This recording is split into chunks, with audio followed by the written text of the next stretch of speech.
Gather round and let me tell you a story of realms long forgotten. There are tales of the Forest Kingdom, a place of honour and chivalry, known to some as the Land of the Purple Dragon, but known to all as Cormyr. Hi, I'm Tilda, and I'm playing Hiram, a half-orc paladin. Hi, my name's Carl. I'm playing Cassia Donahue, a human bard. Hi, my name is Anton, and I play Balthazar, a Warforged Cloak of Azuth. Hi, my name is Al, and I'm playing Slate, a changeling druid. Hi, I'm Matt, and I'm playing Zombo, who is a halfling rogue/warlock. And my name is Dan. I shall be the dungeon master on this adventure.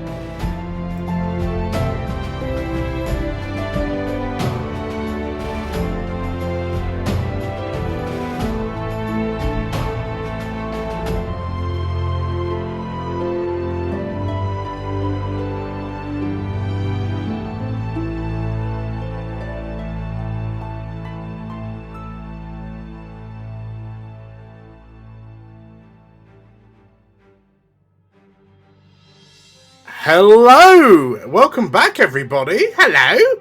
Welcome to another session of Cormyr Echoes of War. How are we all doing? Doing good. Good. Yeah, great. Marvellous, marvellous. How are you? I am hot.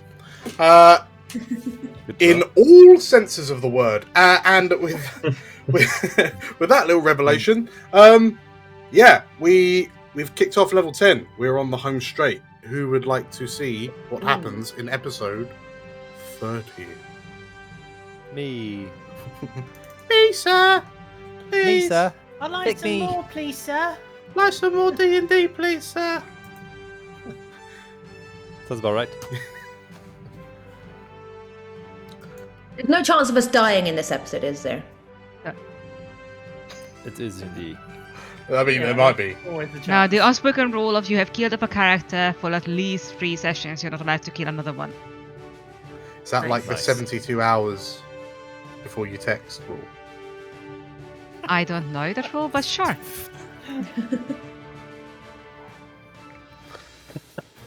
Named after the mother of the first king of Cormyr, Suzail is a gleaming beacon of peace and order throughout the realms, home to one of the greatest military and diplomatic powers in current times. Referred to by the sages of Myth Draenor as the brightest gem in Cormyr's crown, Suzail has been the home of the House of Oberskyr since the nation's founding, and from this grand city have the Oberskyrs led their people through trials and turmoil. Upon the very walls of Suzail, Raedra Oberskyr cast down the visage of Thalglora Morgurus, the Purple Dragon, and within the very throne room of Suzail, Raedra Oberskyr abdicated the throne to her uncle under pressure from the Warhounds. To have made such an important impact on the nation is impressive, but the Warhounds' tale did not end there. On the request of the mysterious Order of the Golden Chain, the Warhounds arrive in Suzail to investigate some troubling rumours of mass kidnappings.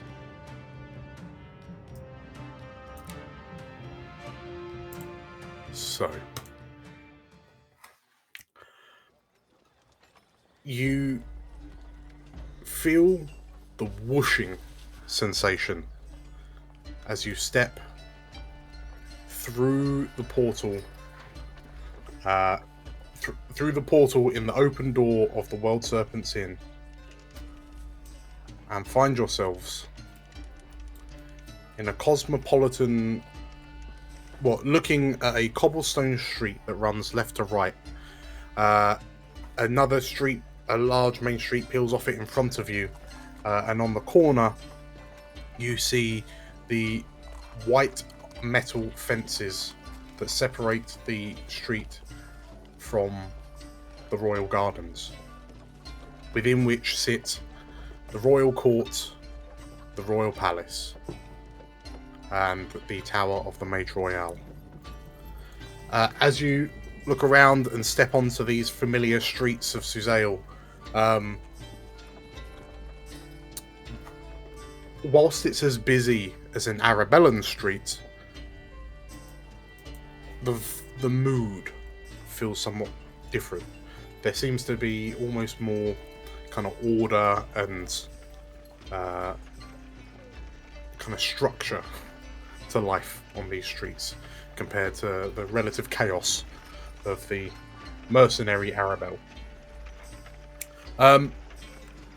As you step out onto the street and kind of turn to look behind you to see which doorway you've just emerged from, you find yourselves stood outside the Myrmidon. The Suzailans among you, so Katya, Hiram, potentially Zumbo, maybe. Is Zumbo Suzailan? No, he's not. Okay. No.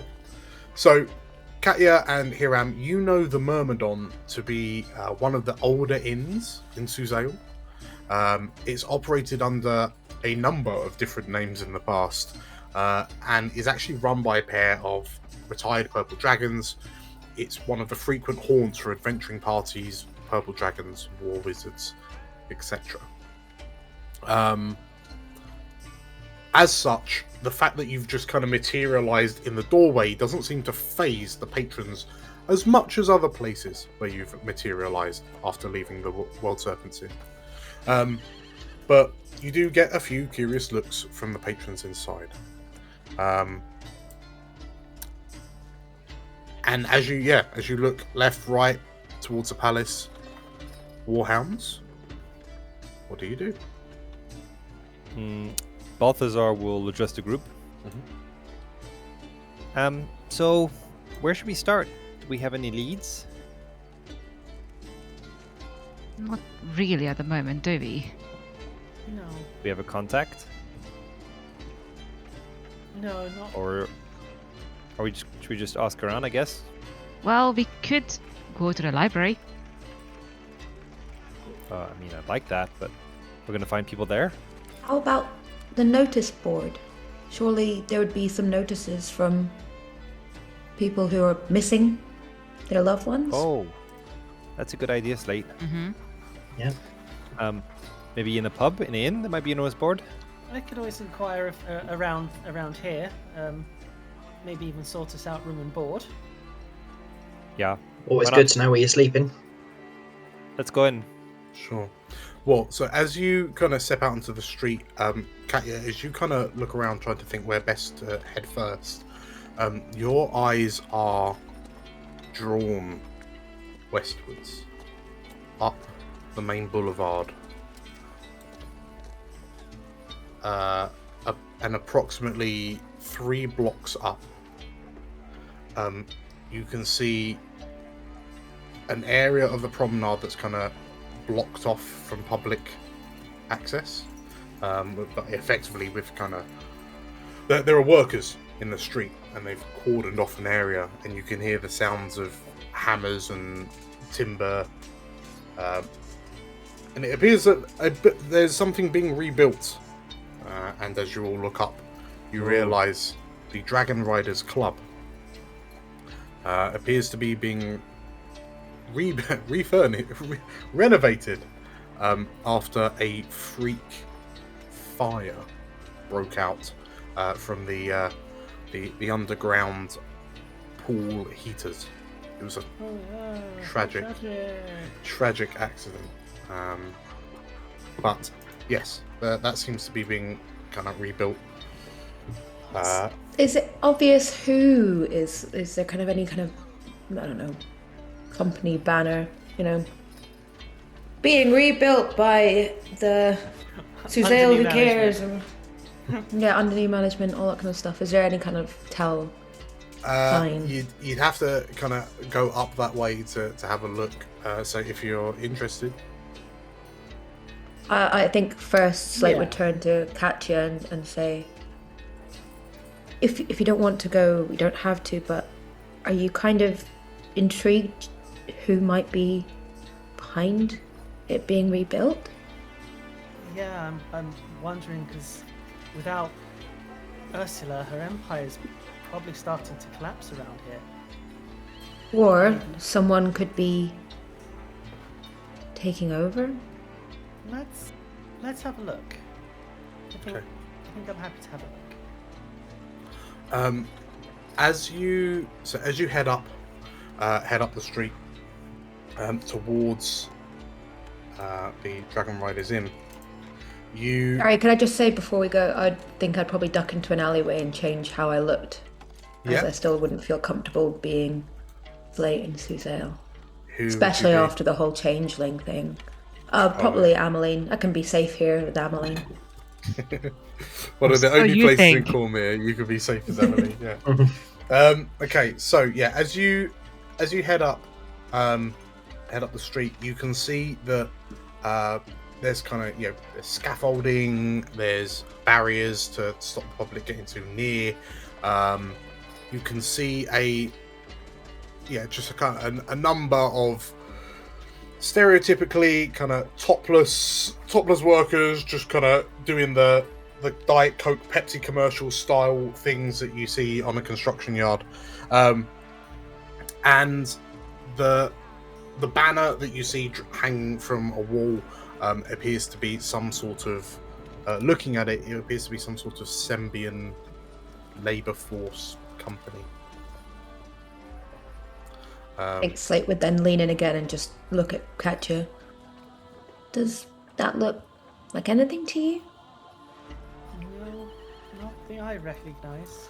I mean, looking around, you notice that there's a number of kind of purple dragons loitering around the site, but it's clear that, like, taking a look at them, you realise, they've been posted here, but it's clear they've been posted here for some time because they are not paying attention. They've been here long enough, but they've just kind of gotten weary of the assignment. But it's not a company name you've heard before, Katya. And as you kind of chance a look, you actually give me a perception check. Ooh.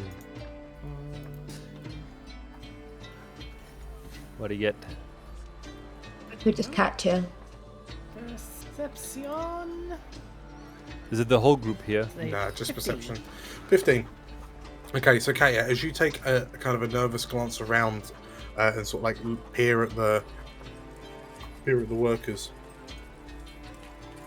you don't recognise any of them as Ursula's boys, which in the past, when things have needed to be rebuilt or DIY'd, her hired muscle would usually been the ones to do it, to keep everything kind of in the books as opposed to on the books.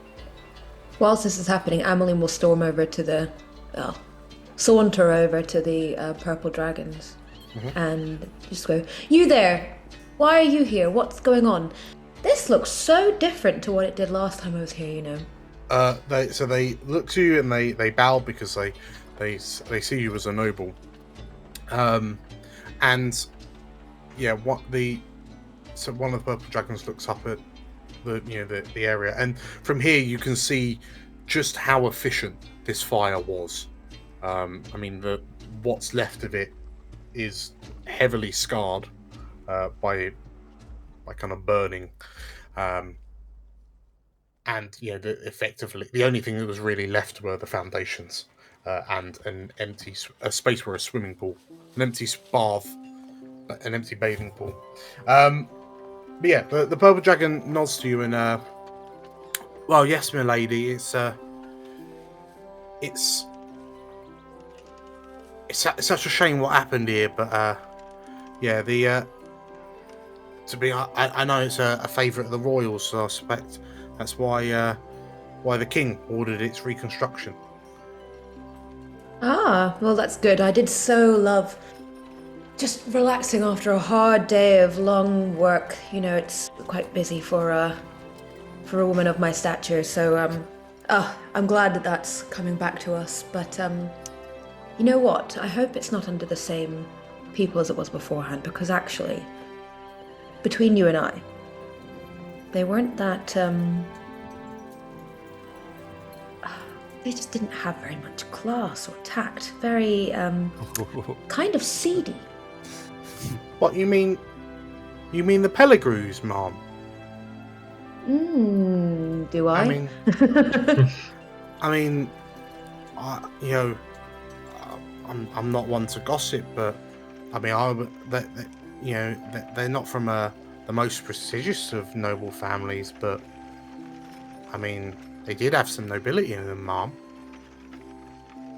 Well, nobility can only carry you so much. It's more about the sort of business that you run, and well, it's all past old hat now, I guess. So it doesn't really matter. But between you and I, it was not always above board, I've heard. But never mind. If it's all bridge under the water or bridge over the water, one of those two. Both? The purple dragon kind of looks at you a bit awkwardly because it's clear that she's trying to make sure she doesn't insult the noble lady in front of her. But this purple dragon kind of nods and, absolutely, Mom, a bridge under the water. Well, have a day and goodbye. Have a day. As you go, the purple dragon kind of calls out, and you two, Mom, you stay safe. More so than usual. Okay. Sorry, what do you mean? As you say this, the other purple dragon, who's been clearly kind of not trying, like earwigging, but not looking like he's listening to the conversation, turns and well, have you not heard the kidnappings? Kidnappings? Oh. Do you around here or?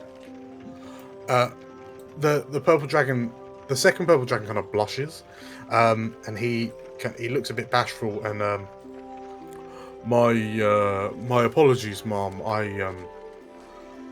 Perhaps you've been out in town and missed it, but we've instated an earlier curfew than what we normally do, than what is normal, because there's been a spate of kidnappings. A number of people have been going missing in the streets. You needn't worry yourself overly too much. It's just been the common folk, actually a lot of them from this district here, that have been going missing. But just because even though it's based on previous events, no nobles have been kidnapped. But it'd be good to keep yourself safe, my lady.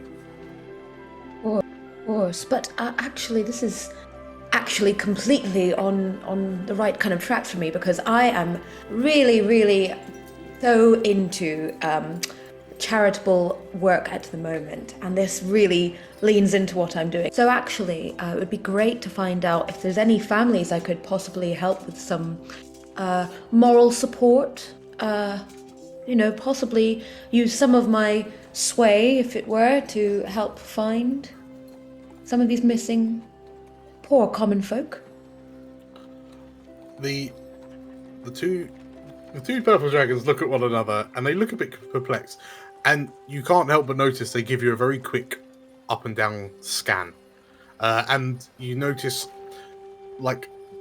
so her eyes wander past you to the group that are stood nearby, the half orc, the halfling in a blue dragon uniform with a peg leg, the lavishly dressed bard, and a massive 9-foot-tall knight. Some of the folk, I help. You may notice. We go out on day trips for them. They don't get to. Oh, I'm gonna those give you a opportunities very look for that. Can we hear Slate describing us as charity cases? I'm gonna say yes. Yes, you do.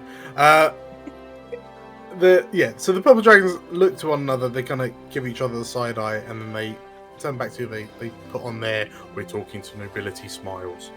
I wouldn't worry about it too much, Mom. There is a lot of work that would clearly need to be done. But as I understand it, the Society of Stalwart Adventurers has undertaken a drive to help the families affected. But That's absolutely wonderful. yeah, I worry that they might be a bit too raucous of a crowd for a lady of your stature. Oh, potentially. Well, if you ever do think of anything that might be something we could help with, do let my organization know. You'll find us everywhere. We're the Land of Hands. Okay. Land of Hands. Mm-hmm. I haven't heard that. Well, I must go. Toodles. And then Okay. off I'll go. The two purple dragons look a bit bewildered as you kind of prance off back to the rest of the Warhounds. And for all intents and purposes, yeah, everyone overheard that conversation. Well, what do you learn there, Slate? Then Stalwart Adventurers, kind of focusing on this. It's around this area, so that'll be helpful. What else? Well, oh, couldn't have it over here. Charity cases. Well, you've got to get into the character, don't you? Come on, Hiram. You can't just be going, oh, you know. They were looking at you very oddly, I must say. I don't really disagree. So That's not my fault. Okay. all right, we need to go find the Stalwart Adventurers then. Do you mind if we make one pit stop first, though? I just want to check something. Okay. There's a tavern not too far from here called Teneth's. I just want to make sure that Ursula's empire is actually collapsed. 'Cause this is Called a good 10 ifs. Teneth's. Yes, it's down that way, 3 blocks, pretty much near to where we came out by the Myrmidon. maybe before we do that, Kate, do you mind if I hang on to the alchemist fire just for the duration of our visit to this tavern? No trust. She None. looks mildly offended, but then she was like, she reached into the bag and hands them to you. It's like, probably a very smart idea. Yeah, I do have them from time to time. 100% sure how I'm going to react walking in. Nice one, Zumbo. Glylis was always nice, but he did still work with Ursula, so... And she hands you, like, the remaining alchemist fire. Yeah, you can have them back once we're done. Uncommonly generous. Okay. So, you Warhounds, are you happy to let Katya detail you to... What would we know about this this particular quarter of the city if they're saying that most of the disappearances are around here? Is there? So, Zombo, as you take a very quick look around this neck of the woods, the thing you notice is that it seems like the sort of place that you would get on with incredibly. Oh dear, that's not a glowing report, is it? The streets are slickened. The brickwork is mossy and dirty. The roofs are patchy. This is clearly one of the poorer district in Suzail, which isn't saying much. I mean, it's still disgustingly expensive to live in a place like this. But yeah, this is certainly the cheapest part. Okay. You notice a lot of, like, for want of a better word, common folk living here. Whereas if you peer up to the north, up one of these streets, you can see the stark difference of this district with the next. The next district to the north being dominated by these big, lavish, multi-floor manor houses and like gated off from the rest of Suzail. It's clear that that's where the nobility live. And where would the sort of main thieves guild type presence or smugglers or those sort of criminal underworld types, where would they sort of hang out? So you look around and, like, you went to Walloon, you've been to Martenberg, so you're used to seeing all the kind of like thieves' cant style markings around to denote kind of criminal networks.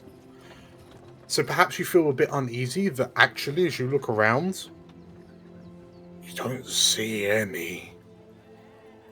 Like, this place, even though this place is economically much worse off than the rest of the city by the looks of it, actually it looks like crime is surprisingly low. And you can't help but feel that that might be because you can see the palace from here, and the purple dragons are... There are a lot of purple dragons like just kind of patrolling around. Yeah, Katya, maybe we should get off the streets. After you. Thanks. You know, I used to live around this neighborhood before everything kicked off, but yeah. Okay. So, you kind of head east along the main the promenade. You take a right turn south, and on the corner of a junction ahead of you, you see this large, unusual-looking fest hall.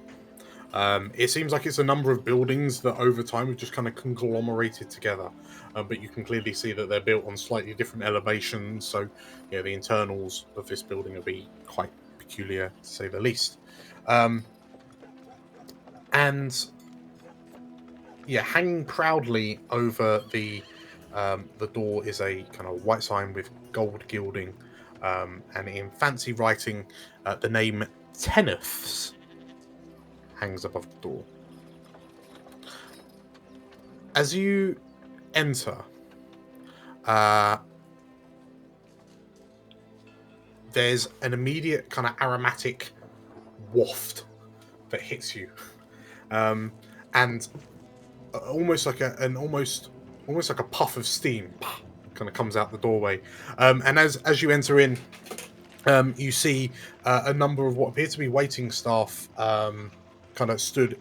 There's two waiting staff kind of smiling at you as you enter, and then a third is stood to their right with a pile of towels in their hands. And the staff nod at you, smile. Welcome to Teneth's, they say, and the young girl on the end starts kind of handing you all towels. She looks up to you, Balthazar. She hands you a towel, kind of Thank you. awkwardly, and she's trying to look to see what you're going to sponge off with this dainty little fluffy pink towel.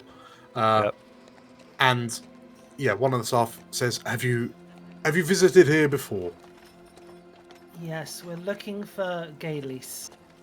It's in our interest to speak to him immediately. The staff kind of look at each other nervously and, my apologies, Mom. Gaelis is not around, I'm afraid. Where is he? They look at one another again. Master Cormyr has taken an extended holiday to Evermoon, we understand. Katya looks at the serving staff. How did you acquire this job? Be honest. They look at one another again, and we... they look at each other shiftily. Katya, roll me a persuasion check. Persuasion? Oh. Oh, I do have inspiration. I'm going to use it. With a blooming, That's- plus I- 12. That's a 1, but a 13. Yeah, so Yeah. 21. Okay. Okay. They look at each other. They look a bit awkward, but then they look to you, and that awkwardness is replaced with this kind of sheepishness. And the young girl with the towel says, "Well, it's a very peculiar story. We were actually orphans, and we were approached by we were hiding behind a tavern, and then this man approached us. He looked like a traveling man, a bard of some sort. I assume he was. He had this very beautiful harp on his back, and they offered us the job. And it turns out, all across the tavern, there's all the orphans from everything that's happening. We've been given jobs by traveling minstrels. Isn't that strange? That is strange. Huh. She kind of sort of like, you see a smile for a second, like, huh, okay. And they said that the only thing we had to do to repay them was to let them have free baths if they needed it. Well, I say that's probably fair, as long as you're being paid well and looked after. Although, I do wish to add, if any of your colleagues may have heard the name Boatwright, let them know that their debts have been cancelled. The young girl smiles at you. Okay. The two other serving staff who look a bit older, there's a look of shock on their faces. And they look at each other warily, and one of them says, We'll make sure to pass on the message. And, also if that travelling bard comes back, say, tell them thank you. Even though we may have had our different disagreements. Thank you. The three staff nod, and then they kind of look at each other, and then they look to you lot, and... Sorry, are you going to be using the baths? I mean, maybe? It's just we'll need to take the towels back if you want. We are here. Yeah. I do love a good bath. Dan, is it morning or evening? It is morning, yes. Morning bath? Up to you, Warhounds. Maybe we ought to have a look into this missing persons business, and then, the bath is like the treat at the end of the day. Yeah. Yeah. Okay. Yeah, that sounds wise. Give back the towel. Yep. Okay. Somebody's already hidden his towel under his hat. How? They delicately remove it from your person. Sorry, don't know how it got under there. It's the octopus. She's always squirreling stuff away. Sure. The three staff kind of look to you. The young towel girl just kind of goodbye, like kind of waves to you goodbye. The two older ones just appear to be lost in thought. Cool. Shall we go back to the OG inn we were in front of? Well, the catcher walks outside, kind of like.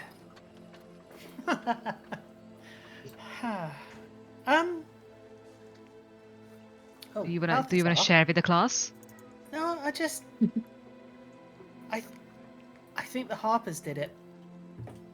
I think the Harpers have been shutting down Ursula's operation while she's been away. How about that? Pretty good. Balthazar, can you create fire? Yeah, sure. Yeah. No. She reaches into a bag and she pulls out a note, and on the note the list of 4 taverns, and she's like, Can you burn this for me? I don't think I need it anymore. Yeah, I'll lift my hand and do produce flame. And she drops it in. Okay. Whew. As you watch this kind of note catch fire, and the names of 4 Suzail establishments, Dragon Riders Club, Teneth's, the Osculatory, and the Laughing Lass, as you watch the paper turn to embers, and you watch those embers kind of drift away into the sky. You hear a from kind of behind you. just off to the side of you. Have a look. And turning to look, you see a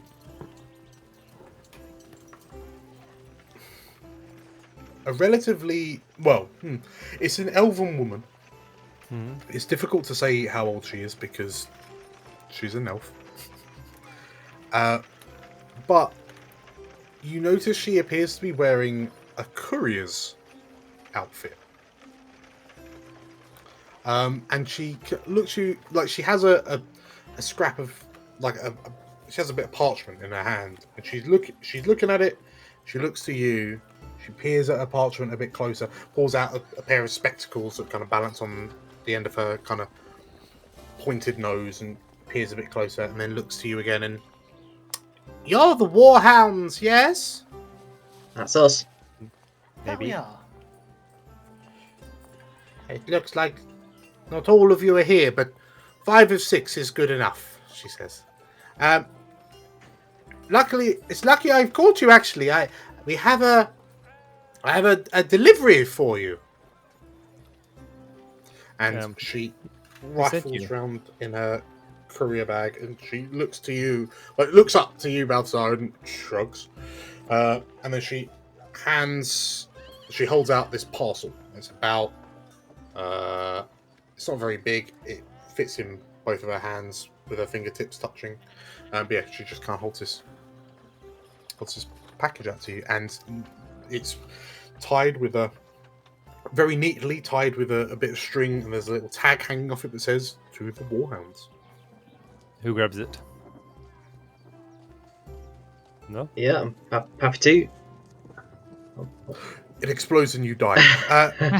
That's why no one accepts parcels. As you take this wrapped parcel from the courier, she looks to you and sign here to say the delivery is complete. Yeah. Wait, who's it from? She looks at the clipboard and then shrugs. I will sign it. Okay. Oh, well, that's a good handwriting, young man, she says. And she Kath Silversword. Mm-hmm. Yes. And she puts the clipboard back in her courier's bag. She gives you a nod, and the elf wanders off. Like to her. Well, I say wanders off. She walks off with purpose. I do always find it impressive how they find us. I could never be a courier. Don't say that. I'm sure you can do it if you try hard enough.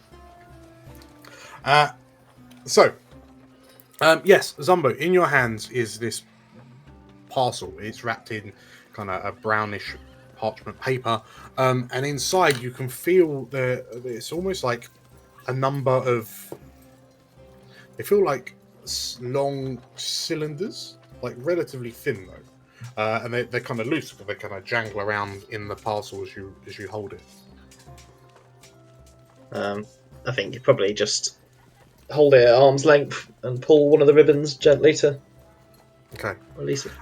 As you pull the cord, the string kind of unravels, the paper just kind of falls open, and a number of relatively plain, long kind of candlesticks tumble out onto the floor. They clatter around, and kind of one of them goes rolling off down the street. What, like metal candlesticks? No, when I say candlesticks, so the actual candles. Oh, candles, okay.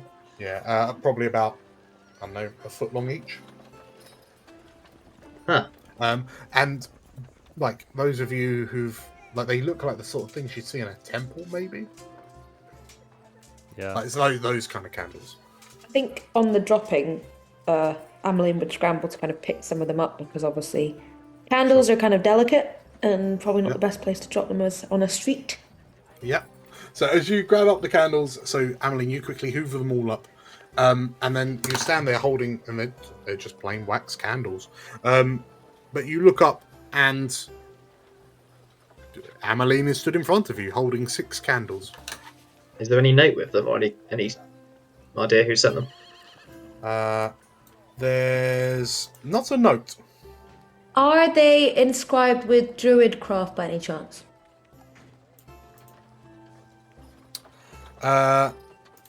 Possibly. Everyone, roll me an investigation check, please. 12. 14.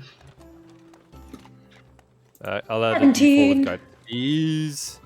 Plus. No.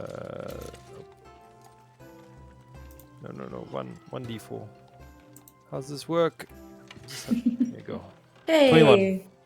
Okay, so as you look at them, Katya, Slate, and Balthazar, like as you're peering at them, you're kind of turning these candles over. You notice that one of them has a little, like, wax seal imprint on the base of the candle. And you three roll me a religion check. My real skills come out here. Oh god, wait. I need to find my character. Oh dear. That is 14. Party boy, actions, attributes. Religion, normal. Oh, Balthazar, come on, this is your jam. Yeah, hold on. I'll cheeky bless 11. Oh, I got a crit fail. Oh god. Okay, I don't so know. Do they point out to us so the rest of us can also roll for it, or nah? well, at this moment, Ameline just rolls her eyes. Balthazar and Katya, you both recognize the symbol as the symbol of Tyr. Sorry, symbol of Helm. Beg my pardon. Oh. So he wants to talk, does he? He wants to make amends, does he? After What, what he did to Helm? his parents. No, Who's he? Magnus. Magnus? What have the candles Why got would to do with Magnus? Magnus Why would is, he be is Magnus? Helm, isn't he? He's a god? He is Helm, yes, No, but He does follow. He's a friend of ours. He Yes, certainly did follow thinks he Helm, is. didn't you? He's a helmet. No, yeah, not a helmet, a helmite. Helmite. sometimes. Yeah, he's a previous companion of ours. He's a Hellmite, and he's a piece of shit. Having noticed this symbol of Helm, yeah. Is it gonna, What do you gonna do? be dark? Does he want us to meet at night? I don't know. I feel we should light one of these and see what happens. Or we can just go to the temple and light them there. Is there a temple of Helm in Suzail? There is not. No. Is there a temple of like all beings? You know, like one of those kind of, you know, the ones you get at airports. Like multi-faith Temple of space. All Faiths. No. I mean, you've got there's obviously there's a massive temple to Timora. You've got the shrine to. There are a number of shrines, so Malar, Tempest. The library is almost the temple to Ogma in effect. I guess we no- could go no to Helm. the War Wizards hold up, can't we? I can't remember what it's called now. Yeah. I mean, But they have their- maybe let's do what Katja said. Let's light them first. Well, everyone roll me an intelligence check.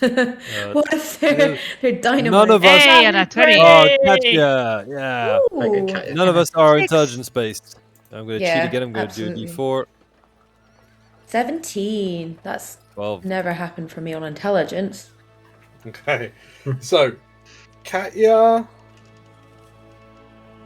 and Slate, you sit there kind of like everyone's talking about lighting them, and yeah, Slate, you're talking about temples and that, but then the two of you kind of go quiet as a thought strikes the two of you, and you look at one of each other, and you realize, Slate, you're holding 6 candles. There's And only 5 of us? Katya, Yes, the 6 candles. Oh. there The is place called the Six Candles? The Sixer. That's probably why I didn't clock straight away. It's predominantly called the Sixer, but it's called the 6 candles. you remember that there is an old inn called the Six Candles, but is regularly referred to as the Sixer. Can Amelie take one of the candles before anything that's... Sure. I just be like, thank you, and just take it. So, you know specifically, well, you know, I suppose Hiram probably would, if he's ever gotten to some rough and tumble. It's got a reputation as being a bit of a smuggler's den, and also home to other nefarious patrons. The regulars, by default, appear to be suspicious looking. They kind of nurse their drinks and watch you warily. It's that sort of place. They kind of they mumble their conversations to one another. That sort of place. But Katya, off the back of your check, you've also heard that because of its notoriety among smugglers, supposedly, allegedly, there's actually a number of smugglers' tunnels. You've heard rumours of smugglers' tunnels underneath the Six Candles. Wait, what if it's a trap? I mean, I don't know this Magnus guy well, but it don't really sound like his sort of place, does it? Isn't he a bit hoity-toity for all this? He's very, very hoity-toity, but he's also not exactly subtle, as she points to the helm symbol. So, and he made the mistake of giving us candles, because I'm going to attempt to shove each and every one up his arse for what he did to his parents. I mean, we are still just assuming it's him. He's not the only Hellmite in Suzail, I assume. But he's the only one that we know. Yeah, but why the heck would you not send a message? Good question, Iram. Very good question. Maybe perhaps he just knows the area because, he's Raidra's boy toy, if we will. And I'm sure that if she asked him to do anything, he'd probably be like, oh, yes, I could do that. Yeah, but once again, Raidra is now fine. Like, they are safe. They don't have to hide anymore as much. Unless they got into something that we don't know about. Should we go pub? Yeah, might as well hear what he's got to say, I suppose. We need to go visit a pub anyways, see if there's any announcements. True. Yeah, and to be honest, it'll be probably the best place for information on what's happening in the underground. Okay. I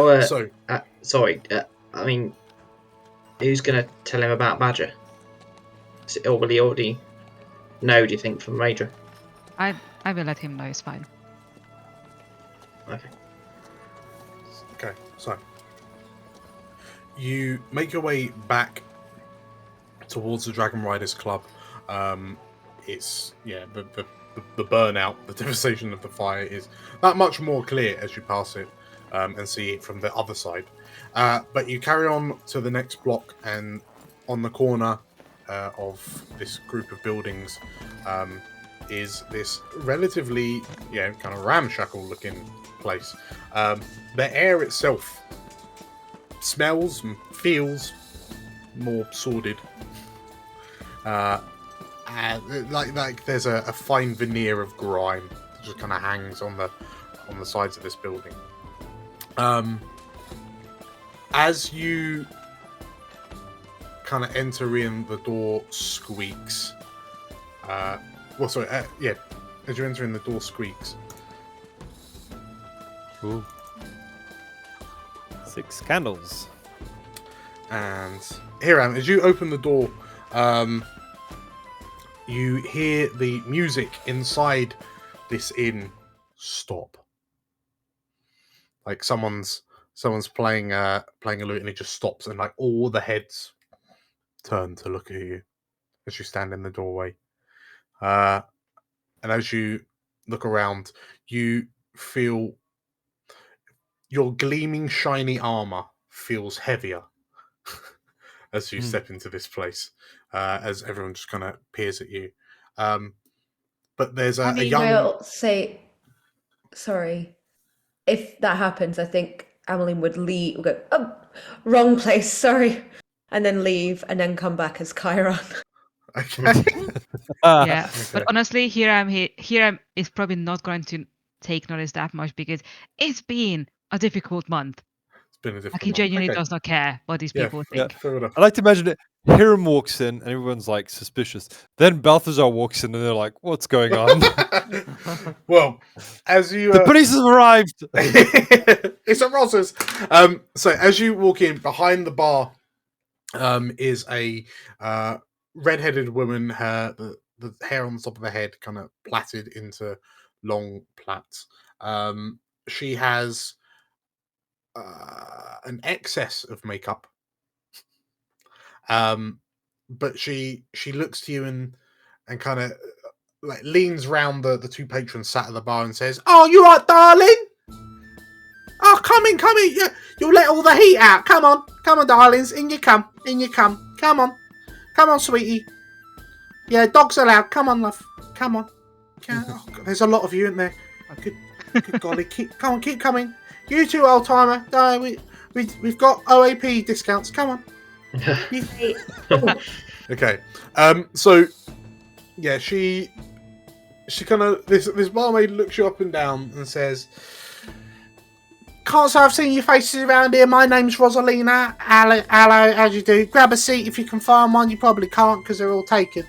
But what can I get you?" Do you mind if we call you Roz?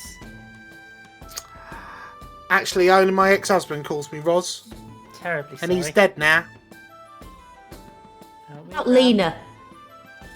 That'll do. Yeah, like that. No one's called me Sounds Lena before. polite. Sounds proper posh.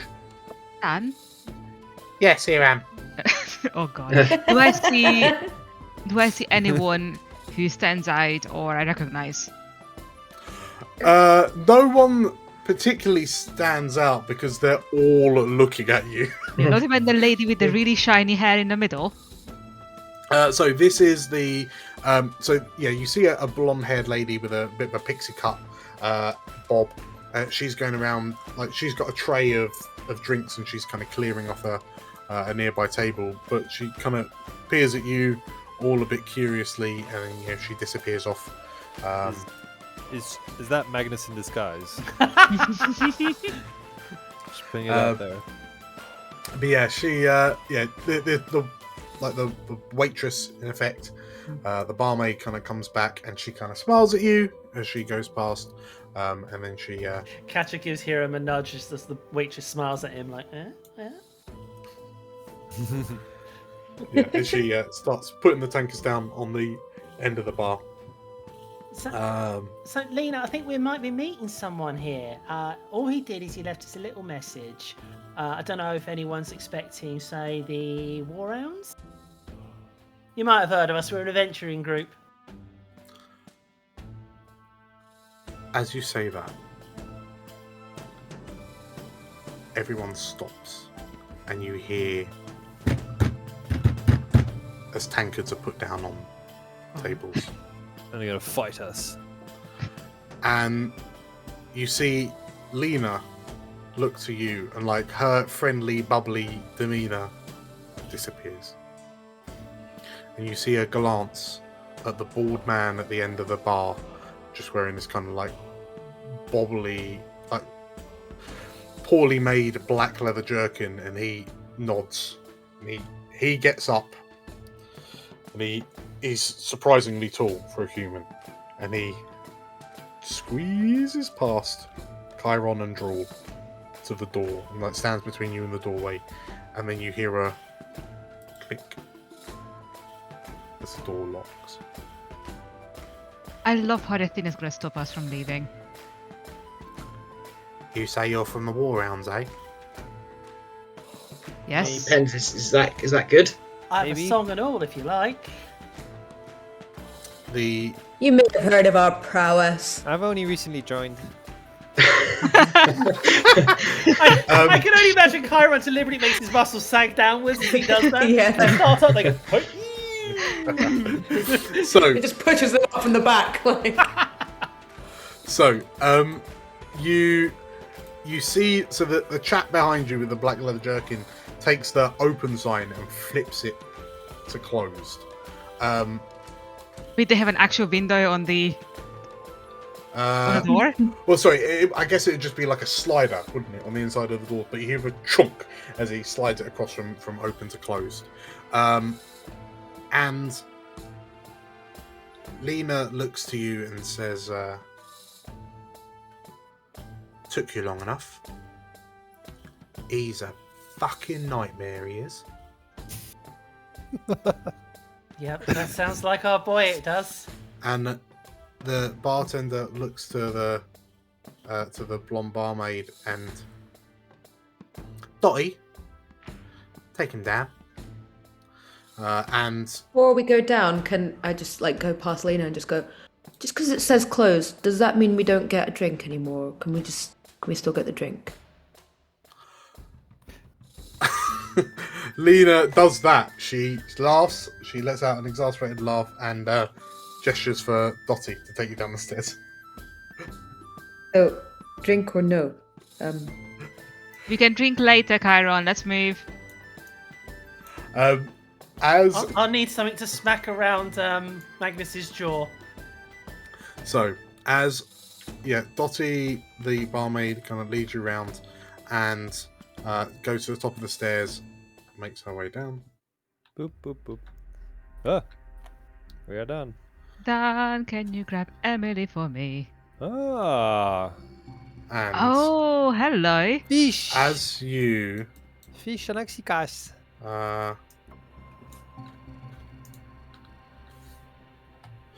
Okay, cool.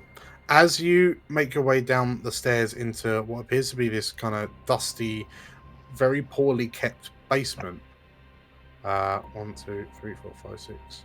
Who else isn't down here? Chiron's not down here. There's Chiron. Chiron's at the pub drinking. Still trying to negotiate that beer. If I say I'm not with the Warhounds, do I get a drink? Stood in front of you as you walk down the stairs, sat at a table, is a red-skinned tiefling woman in a blue robe. Her tail kind of lazily snakes round the chair leg that she sat on, and in front of her are a number of dusty, old-looking books like Balthazar. They look incredible. Opposite her, opposite this tiefling woman, is a dark-skinned archer of sorts in a rose gold and forest green armor. And you immediately recognize the two of them as Axikas and Helenis. Two stalwart adventurers, Society of Stalwart Adventurers that you've adventured with in the past. And Helenis, you met both of them back in the Stagsteads in the King's Forest. And the keep, right? Were they there defending it with us? Yeah, They were there. Yeah. They were there. Yeah. And Slightly. yeah, go on. I think Chiron probably move forward and say, "Well, aren't you two a sight for sore eyes?" Helenis looks up to you with a smirk, and Axikas, without looking up from her tome, says, "Took you long enough." Hi there. Well, we had Ben. bit of a busy time.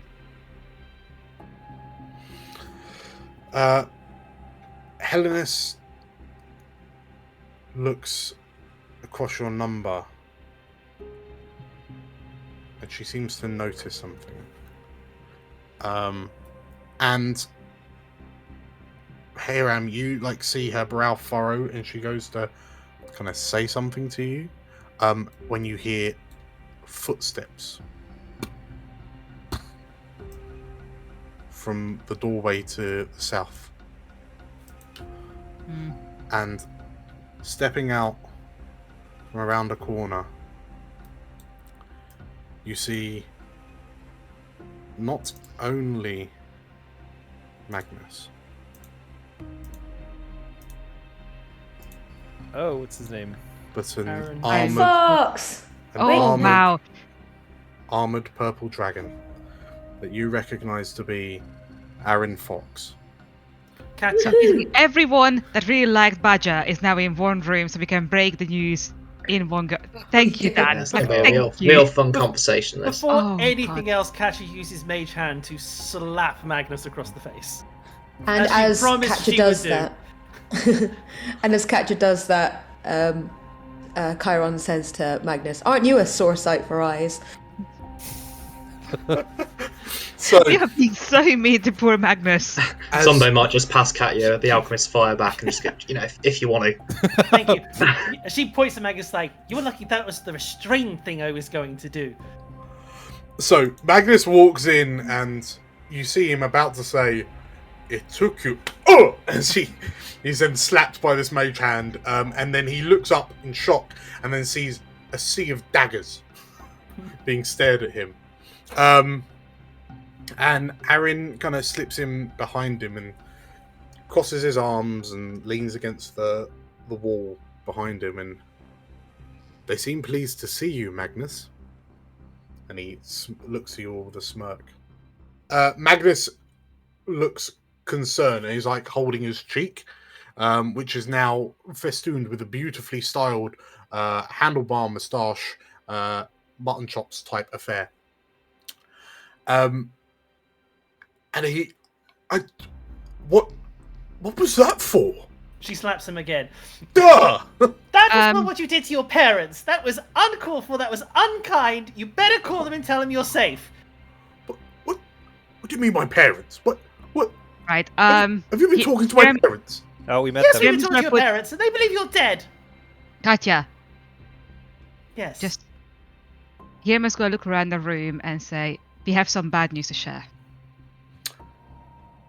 Magnus, well, what is it?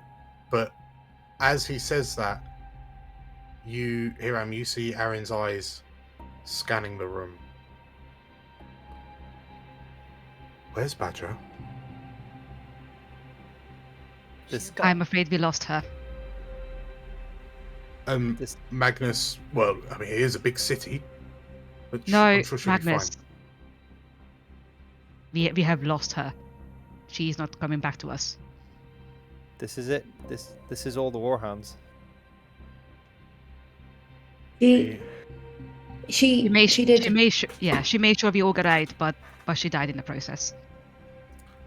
The four of them go quiet as they look to one another.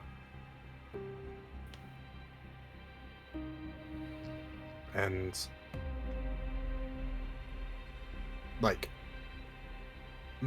you see Magnus almost. You see, there's a look on Magnus's face that you haven't seen for a while.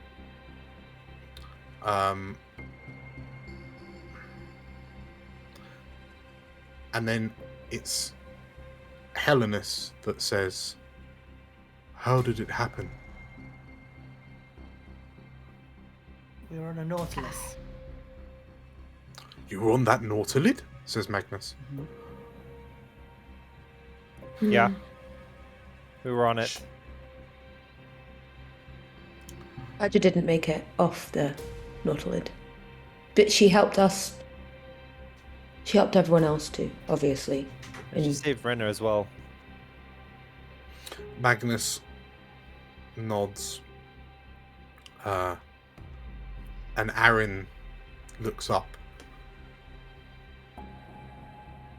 Did she suffer? Or was it quick? We don't know. We don't know. She crashed with the ship.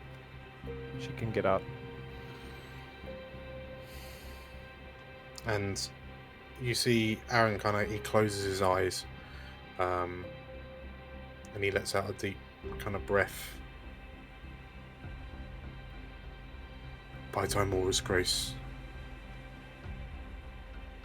I hope it was painless.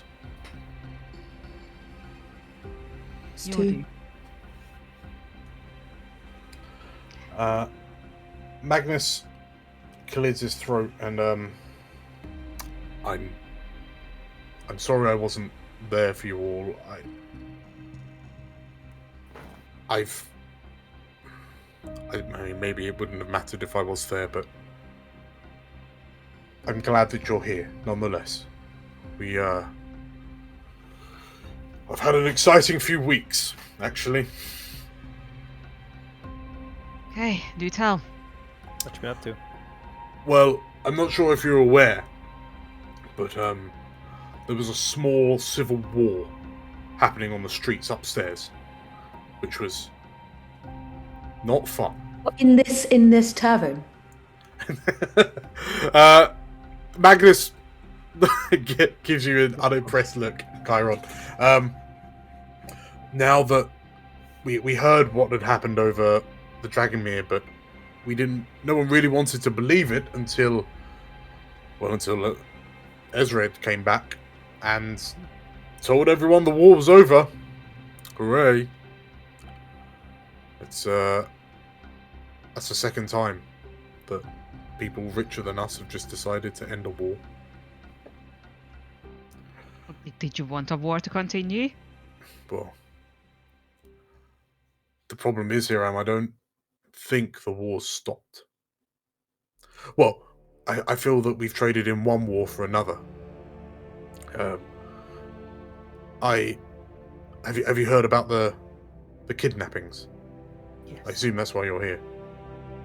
Yes. Mm-hmm. Yeah. From what we gather, there's more to these kidnappings than people are letting on. There's something much more malicious going on. What is it? Told it might be the Ithalids. Illithids. Illithids, motherfucker. So close. Yeah. We've been told it's the Illithids.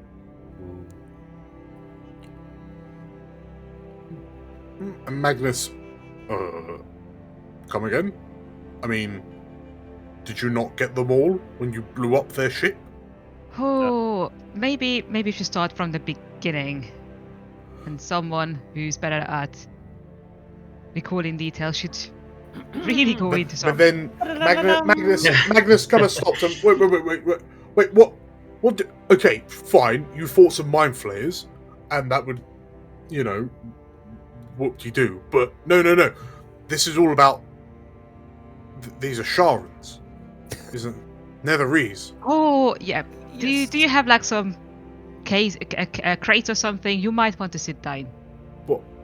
I don't understand. I mean, Magnus, the Netherese and the mind flayers have nothing to do with one another. Magnus, it all starts in the city of Wayloon. Okay, do you spend the next however long regaling Magnus with the plot of this campaign? Yes. Oh, yeah. Yes. Okay. And spending unnecessarily a long time talking about his parents. And throughout Catcher's song, I imagine Chiron's punctuating it with badly tuned additional verses, and every time I imagine Catcher's like, She's gonna get back in with the story. She's gonna be like, she's not gonna harsh your buzz, but she's gonna be like, yeah. Okay. So Magnus ends up, like, by the time you finish your story, Magnus has wandered back into his study, pulled up a seat, and is just sat with his head in his hands. Just. Are you casting sending? No one's casting sending. You should really cast sending. No, because they're watching for sendings. Why do you think I went to all of the hassle of getting my newly formed network of spies to deliver you 6 bloody candles with my signet ring stamped in the bottom of them? You formed a network of spies. It's upsettingly easy. Might they be able to deliver a wooden leg? Your parents still owe me one. Katya's paid and everything. It's a bit awkward for me to ask, but I feel like if you're going to call them anyway, it'd be easy enough for you to mention. Magnus sits there blinking at you, and we're in a city with people being kidnapped by shadow worshippers and otherworldly brain-eating monstrosities, and you're worried about a bloody wooden leg? It was very expensive, Magnus. I don't bloody care! Don't shout at me! This has been a very stressful time! You started it, Katya! No, you started it when you lied to your parents! So, Aaron, how are you? How's your daughter? Aaron looks uncharacteristically forlorn. And like as you say that, he snaps to, and Gabriella, well, she's fine. I hope. You hope? Wait, did something happen? Well, with everything happening between Raedra and Ezered, I was in a position where I couldn't really start turning down orders. And even if they were orders that really ought to have been turned down,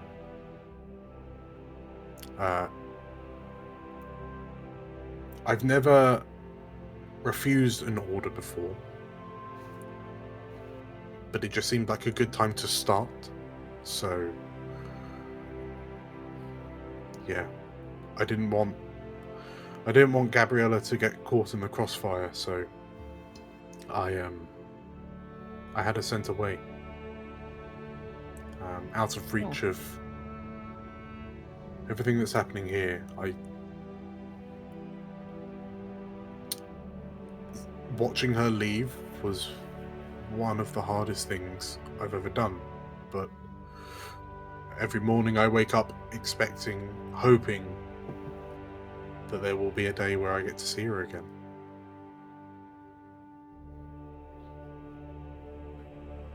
Otherwise, apart from that, I'm fine. I'm glad really that sorry. at least Can we help with anything? Is she in a safe place? I hope so. It's a monastery on the other side of the Dragonmere. So the clerics I handed her off to said that she would be fine. So we can only hope. Yes, can you help? I suspect so. I mean, it's good that we're not killing each other now. Now we just get to kill shadow worshipping fanatics and squid people, apparently. Mind eating squid. It's more straightforward. Yeah. He looks unsure. I mean, I hunt dragons for a living, and this just seems well above my pay grade. You get used to it, unfortunately. Yeah, speaking of shadow worshipping fanatics and squid people, any ideas where they are? So Helenus takes this moment to pipe up, and well, the kidnappings are only part of the problem. There's rumours that Sharans are circulating through the city again, and it's set the war wizards off right and royally. They're going round the city like an inquisition, just arresting and incarcerating people, even with the most tenuous of links to Sharan worship. I suppose they just don't want a repeat of Walloon. We've noticed that there's there's a ship that's moored just off the coast, about half a mile or so, and every day there's a vessel that sails out to it, and it looks like it's filled with some of the prisoners, not all of them, just a select few. We can't really ask about it because we'd probably get ourselves arrested for being Sharan too interested in Shah, but I can't help but imagine that boat, there's something bad about it. Are we going to go steal a ship again? Some of the eyes are probably lit up. I reckon we could probably find our way there. Pretty good at stealing boats at this point. Yeah. Axicas. Bobbing Apple Mark III? Axicas. Yeah, I don't know how high I can count, but three's alright. Axicas chips in, and the one thing that you have to be careful about with this boat is that, unlike it is crewed by war wizards, these seem to be tough war wizards. They make allophons look like pussycats. Oh, that's not great. Yeah, judging by our experiences in Welling, some of the war wizards might be Sharans themselves. They nod. Axcas, I can't say I have seen these war wizards before. They came in from somewhere else. Could you be more specific? Axcas shrugs. Do they look different? No, they look like war wizards. Maybe they're the fake ones. Have you? So you've told everyone in the room about the connection between? Yeah, I imagine we would have regaled it exact. So, Axicas, like you see her, like as you were mentioning that, she was looking at her tomes and changing the books around, and she stops and, but why? Why mind illithids? They are their own masters. Why would they help Netheril? More brains? I think we're also assuming that maybe the Ithiliids are acting as if they're the ones under the Sharans, but we have to maybe assume that the Sharans are actually under the Ithiliids. But you say this tower at the bottom of the sea, it was full of these mind flayers. It had the Nautilid on it. I think the Nautilid was underneath the tower. But mind flayers can plane shift. Why did they wait? If that island has been on the bottom of the sea since the war, why did the mind flayers wait? The artifact I mentioned, they waited till Ursula activated it, and that's when they struck. It's all about this diadem. The mind flayers want it for something, and I think the Sharans think that they're the ones getting it. You said you saw diary from tower. It called them emissaries? Yes, that was the term it used. For a nation as power hungry as Netheril, who are versed in backstabbing and treachery and lording it over others, seems odd to have such a close relationship to another race of creatures that look to enslave everyone. Maybe it's a case of each one thinks they can outplay the other. Be best of bedfellows for now, and when the moment is right, strike. Maybe they're both waiting for the other to look weak to take what they want. It's an alliance of convenience. Axicas ponders this for a little while. And Magnus kind of re-enters the room. So we're planning. Realistically, we want to get some people on this ship, if nothing else, to free the people that are in there, because we know for certain that. I wouldn't be surprised if none of them were actually Sharan worshippers. And take it from me, I've seen enough Sharan worship to know what Sharan worshippers look like. The thing is, our faces are... We've been in Suzail all this time. We wouldn't get anywhere near the ship before we were caught. But you lot, now... Sure, you're still extremely recognizable, but I feel like you've got a bit more oomph behind you, you know? I mean, I can make us not look completely recognizable. Give me a mustache. Done. Big, like... Big mustache. As this, as Magnus kind of thinks about it, and you bards, so tricksy. Yeah, he says as he strokes his mutton chops. As this happens, you hear a kind of a dum dum dum on the floor above, like from the ceiling. It sounds like someone's banging their foot on the floor.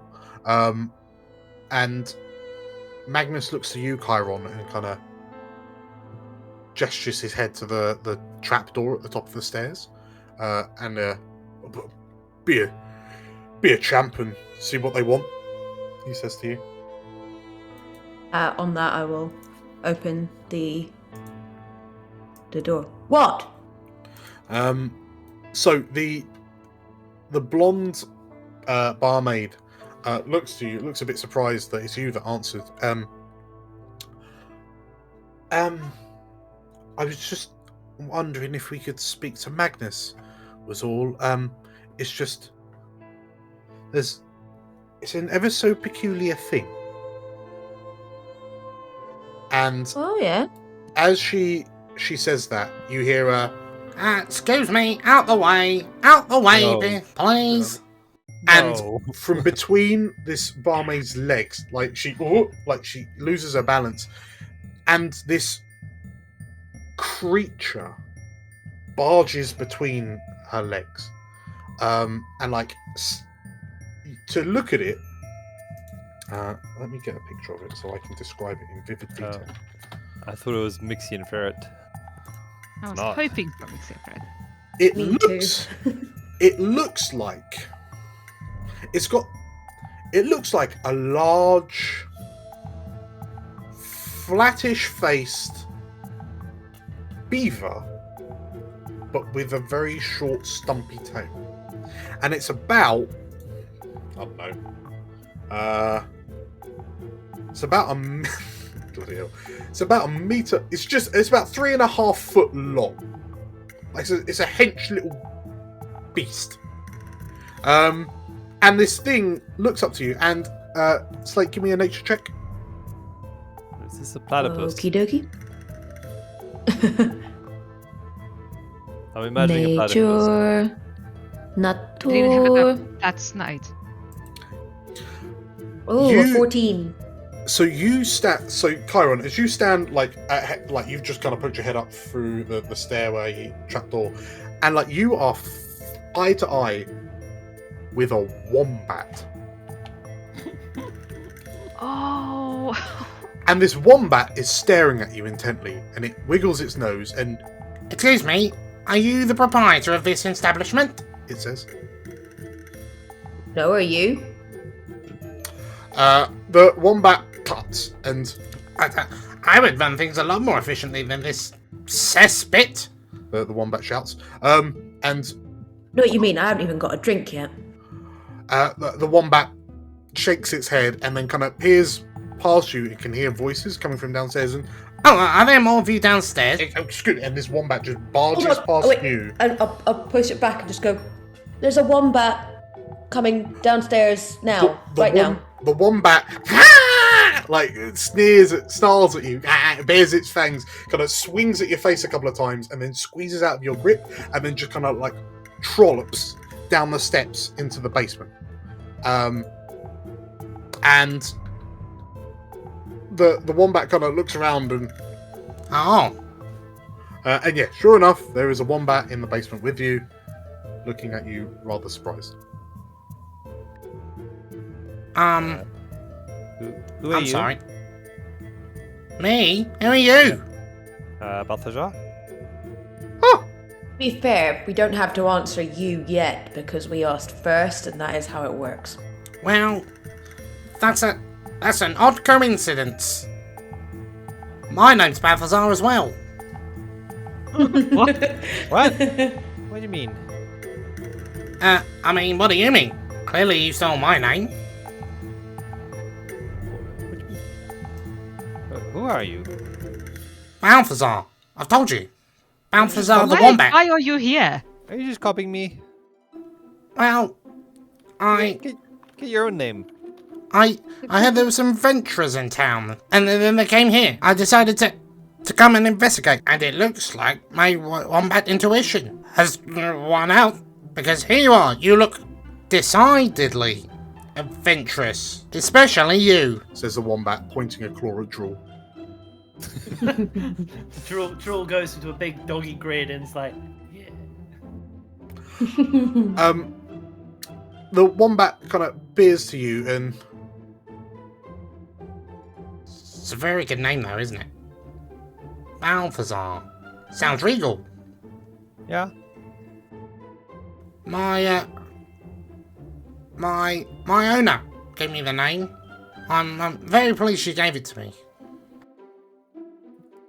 And who's your owner? The wombat kind of leans back on three legs and kind of waves a paw at you dismissively. It's a sad tale, actually. She was but a wee lass who had everything love could provide her torn away by a lust for knowledge. It's very good, actually. Very good story she tells. Does she have a name? Well, of course she has a name. Why are you here? This is a really secret meeting. Clearly. The wombat kind of looks at you. Well, that's the thing. My owner, I'm looking for her. We came to the city and she's disappeared. Yeah, I was hoping, given your adventures, maybe you'll be able to look for her? Master Wombat, so this Balthazar, story... please. Balthazar. No, but you're... Balthazar. Yes. Master Balthazar. Yes. All good stories need a main character, so in order for us to know who the main character of this story is, what is the name of your mistress? Daisy. Daisy, that's a lovely name. Yes. Daisy. Lady Talbot. Daisy's a lovely name. Are you her familiar? Familiar? Watch your mouth out, young girl. No. I'm her erstwhile companion. Apologies.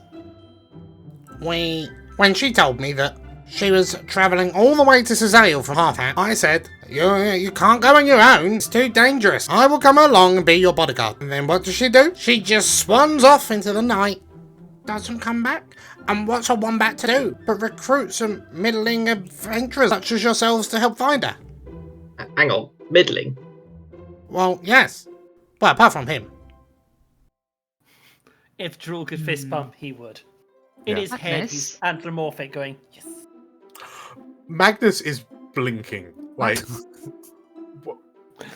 what? I imagine the lights are just going one off, one on, one off, one. What is it with you lot and things like this? But don't blame us. We're here with you. Yes, if anything, it's But your also, fault. how difficult do you think would it be to get a wombat on a ship? Magnus looks at it, and Aaron kind of leans around and, I mean, he doesn't look very buoyant. Neither does Balthazar, but he's our lifeboat. As Zombo, as you say that, the wombat and presumably Balthazar both go, yes. I look over to you. Not you. Balthazar. And the wombat keeps looking at you expectantly. Can Balthazar make a nature check to see why this wombat is talking? Yes.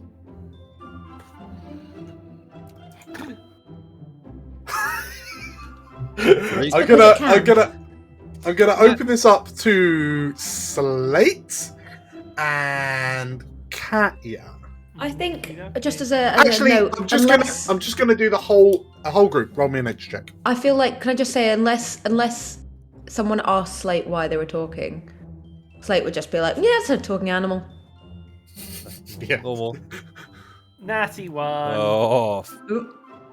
Cash is just so excited by a talking wombat. No. Right, none of us have a Scooby. Well, Why no. this combat's talking? Okay, I think at this point, everyone will turn to look to Slate for an explanation. Slate? Hmm?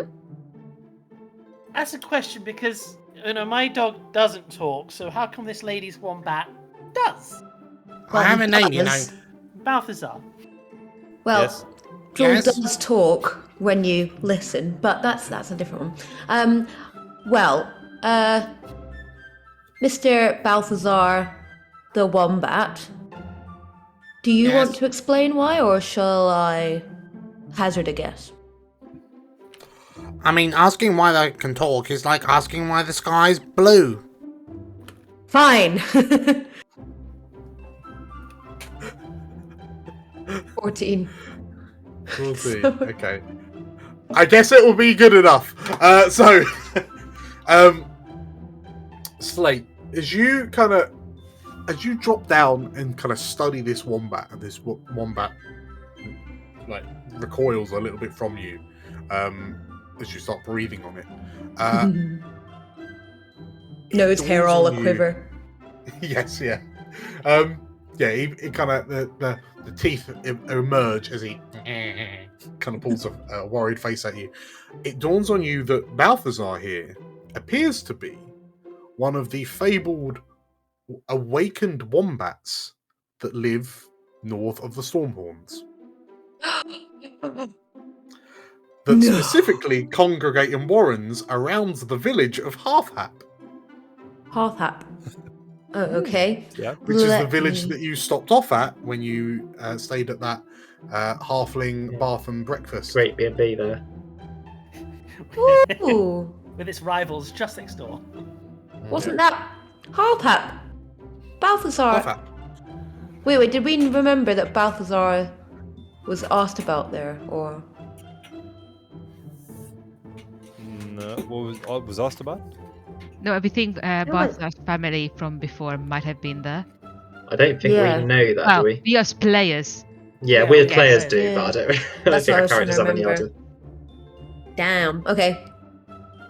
I'll just be like, I, as a character, I still don't think Balthazar is connecting the dots. He's just like, yep. So, yes, I mean that's basically my story. I came here with my owner, Lady Talbot, and she has vanished into thin air. I'll have you know, and I would like you to help me find her.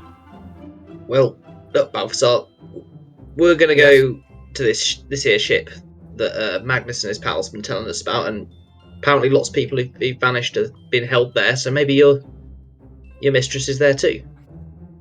Oh, If she Well, is, that we sounds like a we plan. can break her out. before we go to the ship, is it worth maybe Balthazar checking? Yeah. Where other Balthazar this time? Don't worry. This time maybe where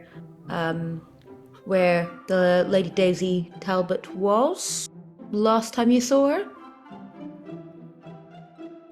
Well, we arrived, I don't know, like 3 or 4 days ago, and she said she was going to go look around the docks. So, What for? Sorry. well, she said that this is a very funny coincidence. So she's actually looking for another Balthazar. What are the chances of 3 people in close proximity all being called Balthazar? A third Balthazar? Wow. Yes. Well, you probably copied his name as well, actually. It's a fine halfling name, actually. Yeah. Is Did she say Balthazar? why she's looking for another Balthazar? If you lost your, if your husband had swanned off to Suzail to become a war wizard and there was a big civil war, you'd probably want to go looking for him as well, wouldn't you? Huh, well, maybe not you, because, you're... Oh, but maybe you are. Oh, times these days. Oh. Balthazar Talbot. I'm going to add Talbot into your name to differentiate you from our Balthazar. Why did you come to this tavern looking for help? What drew you here? Well, I mean, I'm only very small, so I can only see certain things. But what I can see is a giant, gleaming purple helmet towering over the crowd, and I just realised, I just knew, though, that you would be adventurous, right? So I just decided to waddle in here and ask you directly. I mean, I've spoken to some of these guards, but they all seem a bit humdrum, don't they? So none of them really helped. Okay, so I am now guessing that we were not planning on a stealth mission when talking about this ship, right? Why not, Iram? Our track record isn't amazing. And I'm is gonna it? point at our Balthazar.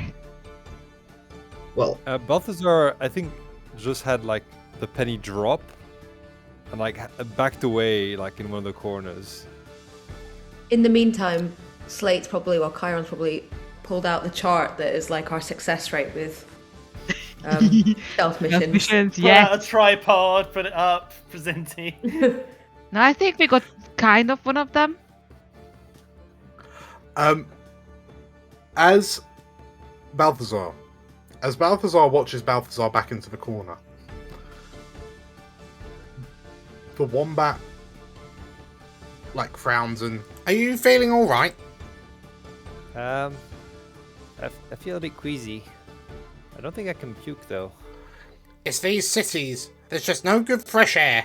It's clean. Well, it's not even very clean down here near the ground because of all the dirt and the soot and the muck get up around. Yeah, the air should be much cleaner up there, so you have no excuse. Chin up, boy.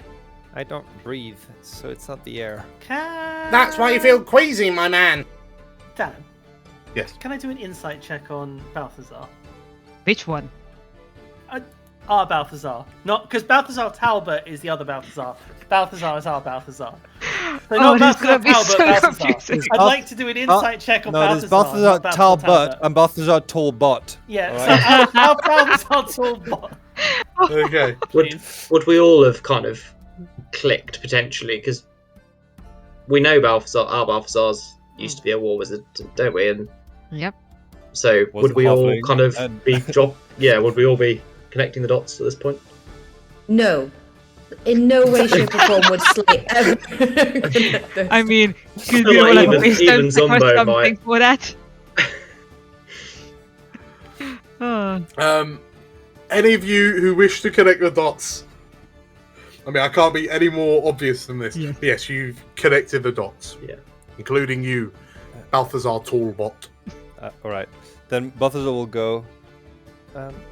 What are the coincidences of a halfling called Balthazar, who is also a war wizard,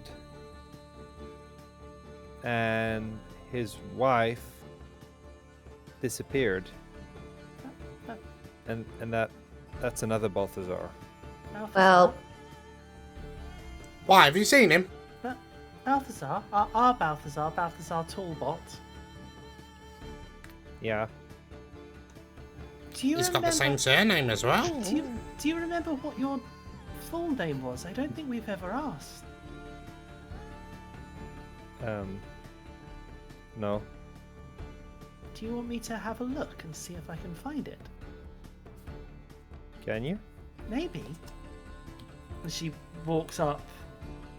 You've got to not. It's hard to say. Just don't try to push me out of your head.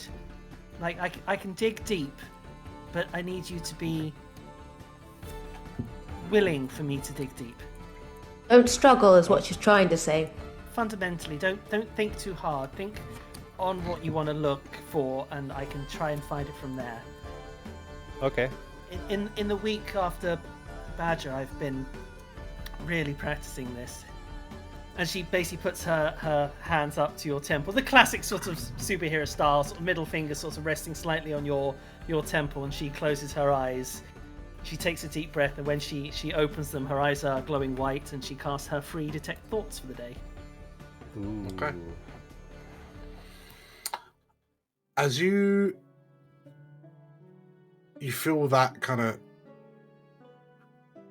weightlessness as you feel like you're being dragged into Balthazar's mind. And when you come to, you find yourself kind of in what appears to be almost like an orchard kind of field. You can see a number of well-groomed kind of apple trees, kind of off to the sides. In front of you is what appears to be a halfling in a suit of some sort, and you recognize the halfling as the owner of the bath and breakfast that you stayed at. You look behind you over your shoulder and you can see a number of what appear to be pews, halfling-sized pews, covered in sitting halflings, also in suits and dresses and fancy attire.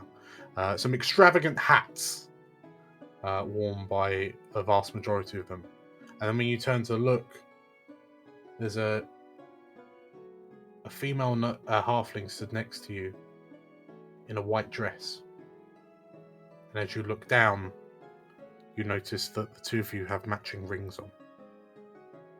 And then you look back up to this halfling in front of you, and you see the archway kind of over his head with the floral wreaths, and it dawns on you that this is a wedding.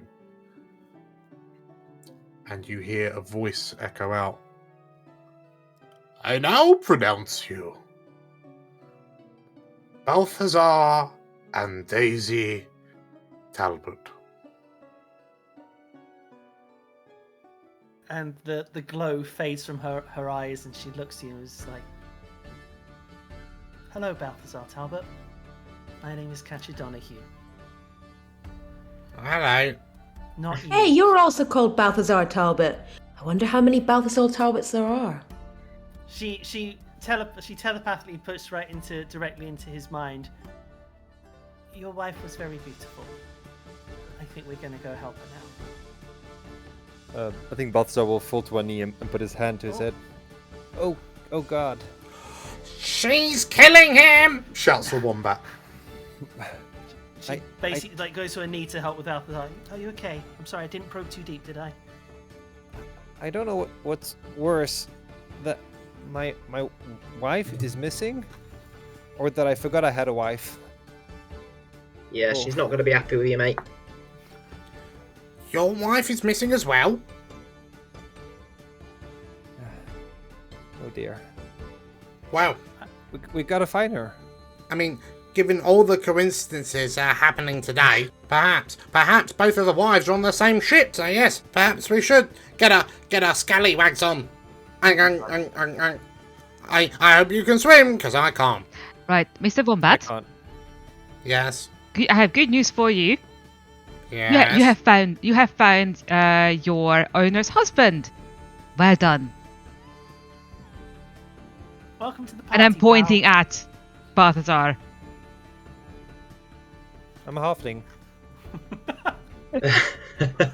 The wombat kind of sits on its back haunches and looks up at you and Now,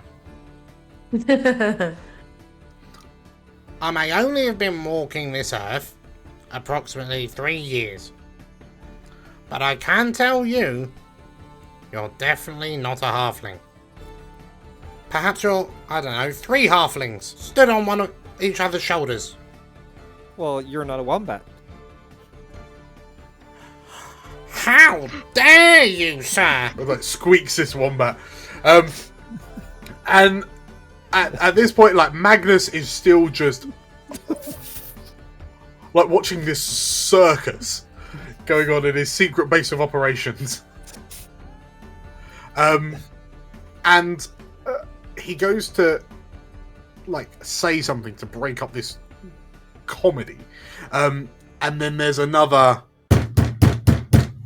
on the ceiling overhead, but it seems more urgent this time.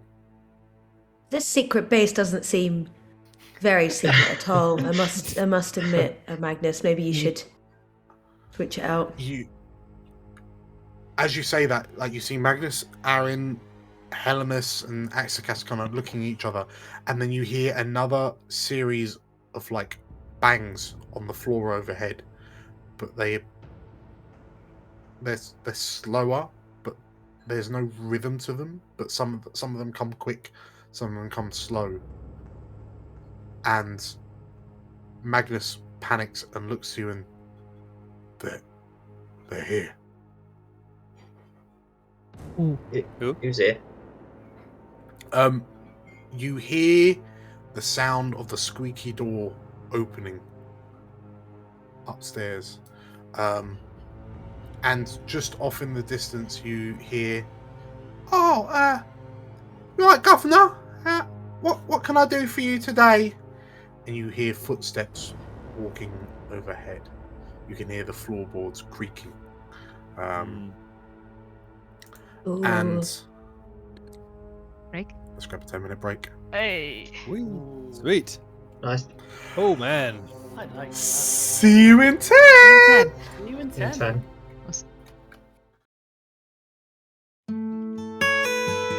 Hello, Catchy Donahue here. If you'd like the Ballad of the Warhounds on CD and MP3, consider subscribing. As for whatever a CD or an MP3 is, I don't know, it sounds like some kind of wizard stuff. Bye! Welcome back, everybody. How are you all doing? Happy to be Hello. back. Yeah. Good yourself. Well, yeah, not too bad. I've got a talking wombat. There's So a fair few surprises this episode. fair few surprises. So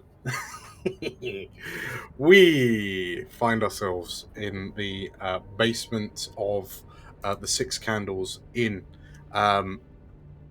Amongst your number is a talking wombat, who you've discovered is called Balthazar, and is owned by a young female halfling called Daisy Talbot, who, thanks to a quick memory dive from Katya, you have realised is potentially Balthazar's wife. Not the dear. wombat. Dun dun. As far as we know. Yeah, As that's far as we know. Balthazar's into some shit. Yeah, it's a three-way relationship, that type.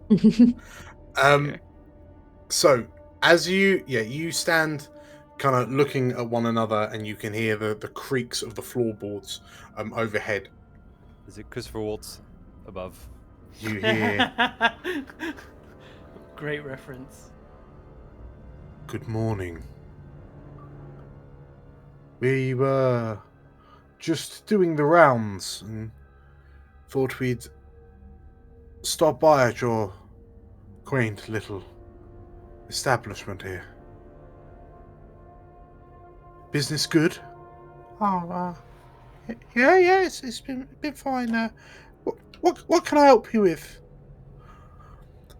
"I saw the most peculiar thing on the streets not too long ago. Would you like me to tell you what it was?" Yeah, go on."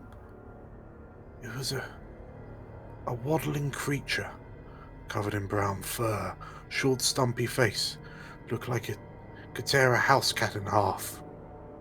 And you know our laws in Cormyr, we do so love our cats, so we thought we'd just check to see if it scrabbled into your establishment. We wouldn't want your cats to be harmed, you understand?"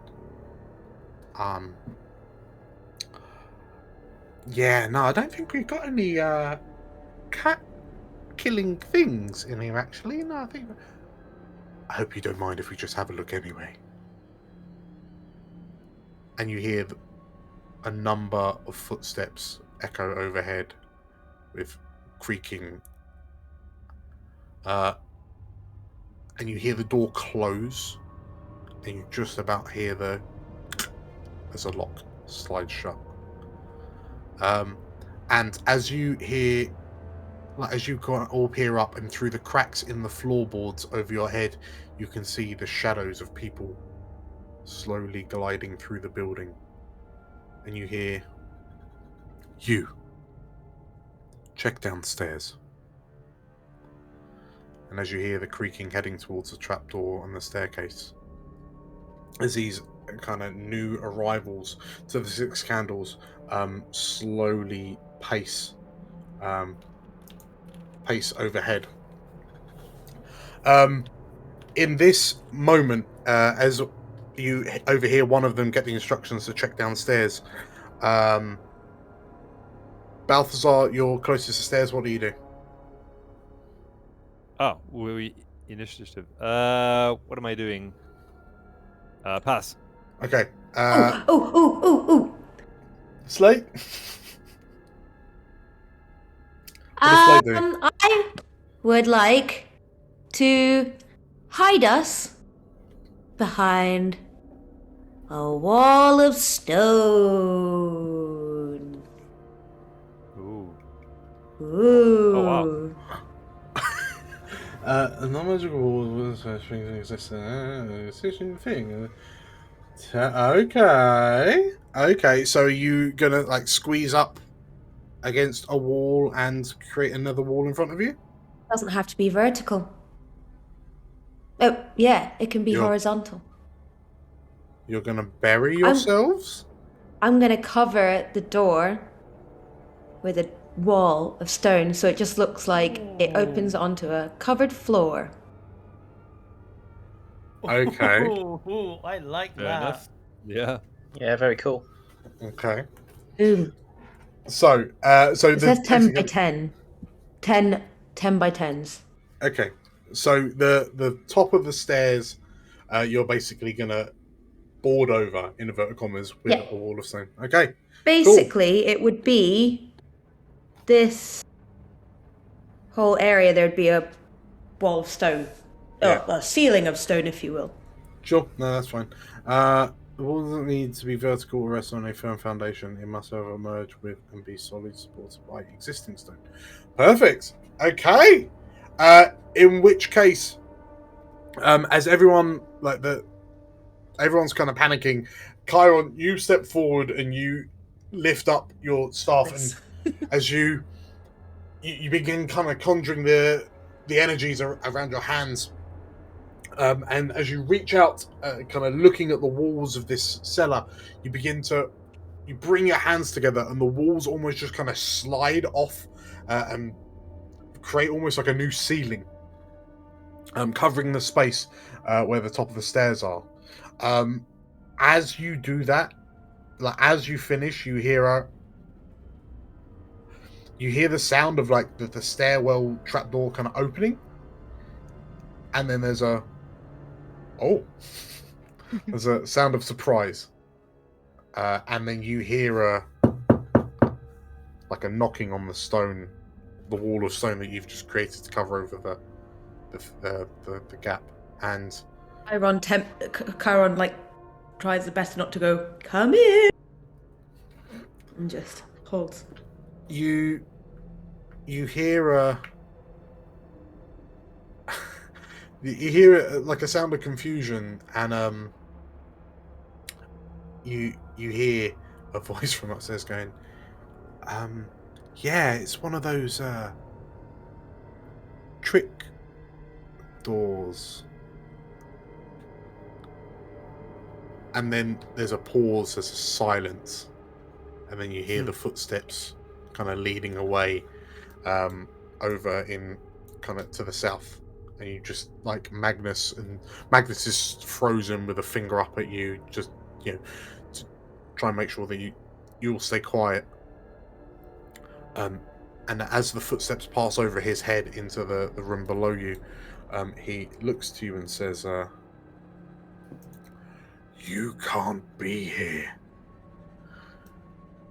And he looks around, and he kind of grabs Axakas's eye and kind of nods his head to the wall, and Axakas very gently gets up off her seat, and you see her. She looks to some of you, she looks to you all and gestures at this box, this crate next to her, up against the wall, and you hear her mouthing the words. So you see her mouth the words, "Someone help me." Balthazar will go forward to pick it up, I guess. Balthazar, Yeah. I'll need a stealth check if you're looking to move quietly. Yeah, I mean, sure. Let's go. Stealth. I'm sure it's one of my good skills. And it's also a Absolutely. disadvantage, I believe. Wait. Oh, Yeah, definitely. Balthazar. Oh, it was almost all right, but it's not. Oh. do you have any like, inspiration so you can go for the other one? So, Balthazar, you see Axcat's mouth. Someone help me, and you just kind of and then without thinking, I'll you do it. take a step, and in that moment, everyone, you've never heard Balthazar's armor clank as loudly as it does now, and there's a boom as he puts his foot down on the stone floor underneath, and Balthazar, you freeze as this. The sound of your footstep the echo just doesn't seem to disappear. And Emily just turns and looks at you, slowly shakes her head. Oh dear. You see her purse her bottom lip. And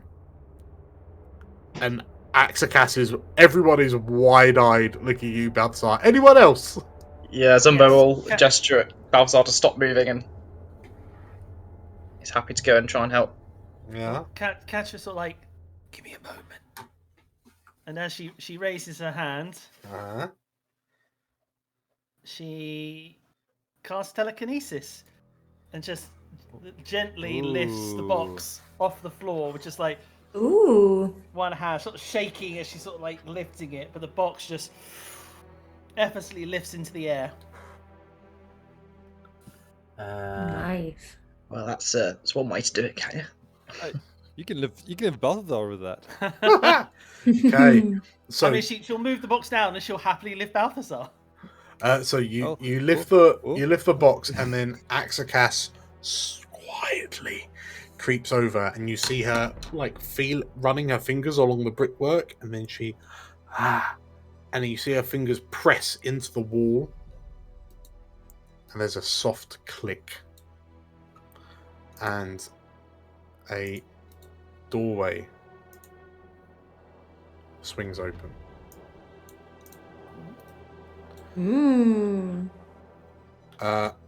Axacas looks to you all with this kind of smile, and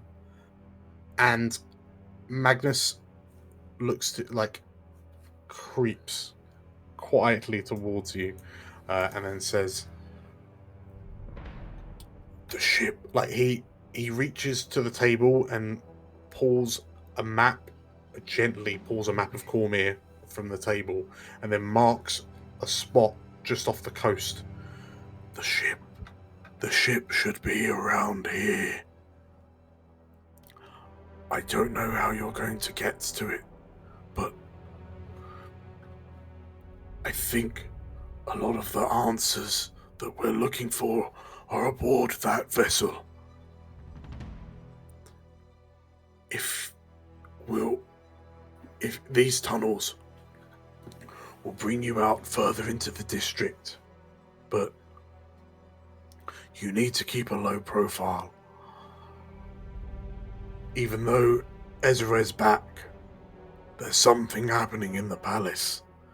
He hasn't said anything. He hasn't appeared publicly since he arrived home. Don't assume that this place is friendly. And with that, he kind of looks to you and nods. I'll see you all when you get back. Okay. Bye. So as you kind of begin to make your way out of this basement, and you can still hear the footsteps overhead. There's as you start going, Balthazar, you feel you bump into something as you kind of go, and you hear "ow," and as you look down, this wombat is looking up to you, saying, "Watch where you're stepping." I pick him up. Oh. Okay. And as you Alright, scoop up this large wombat, Yeah, you sure enough, Katie, you notice that these tunnels appear to be the smuggling tunnels of yore and legend. She lets off a giggle. And Before as leaving, yes, Slate looks at Magnus and goes, Chiron looks at Magnus. If you want, I can just keep that up there and you can stay here forever. Could be a new roof. I was so going to ask you about that. Just out of spite, I'd like Chiron to have maintained concentration. as Fancy it? well, Magnus just kind of like goes to wave you off, but like as you do, you hear the sound of a small scuffle upstairs. Let go of me! Get off! Get your hands off me! And you hear the same voice from before saying, "Curious. I see you selling these imported beverages, but I don't believe that your establishment has the appropriate licenses for these. Oh. I wonder if there's anything else illicit going on in here. Tell me, my dear, what do you think about King Azared returning? Does it fill you with joy?" And there's a pause and yeah, you hear. Let's see if your mind says the same thing. And you hear a screaming from upstairs, and you hear, "You can't do that!" And you hear the sounds of like chairs and stools scraping across the floor, the sounds of feet kind of rushing to a position, and then the sounds of swords being drawn, and you can feel everything's gone a bit wrong upstairs. And you hear the voice say, "Don't worry. This'll only hurt her for a short while." And Chiron, what do you do at that point? Still looking at Magnus, like to ask whether or not he actually wants to keep this up, because he's got a limited amount of time before it could stay there forever, or I can go and let it go as well. It's a concentration spell, so it's 10 minutes, so okay. But I had to concentrate for 10 minutes when I'm not in the area. Magnus is looking at the spot where you've cast your wall of stone, and then he turns his head to you, and then he just kind of nods his head towards the exit. And you see him kind of look around the room, like to Arin, Axcast, and Helenus, and he slowly reaches his hand to his belt, and you hear shh as he draws his sword. And he looks to you, Chiron, and go. We'll buy you time. I'll keep my concentration up for as long as I can without locking them in, basically. Okay. In which case, as you make your way up the smuggler tunnels, you get a fair way down the hall, and you can hear the sound. You can hear shouting coming from behind you, and tell you what, 5th level, eh? You feel your spell vanish. Then there's sounds of crying. You hear Magnus shout, "They're in! They're in!" And the sounds of battle rings out through the tunnels behind you. As you hurry through the smugglers' tunnels, and kind of to emerge somewhere else in the city, wombat in hand. You would call it there. Dun dun dun. Whew.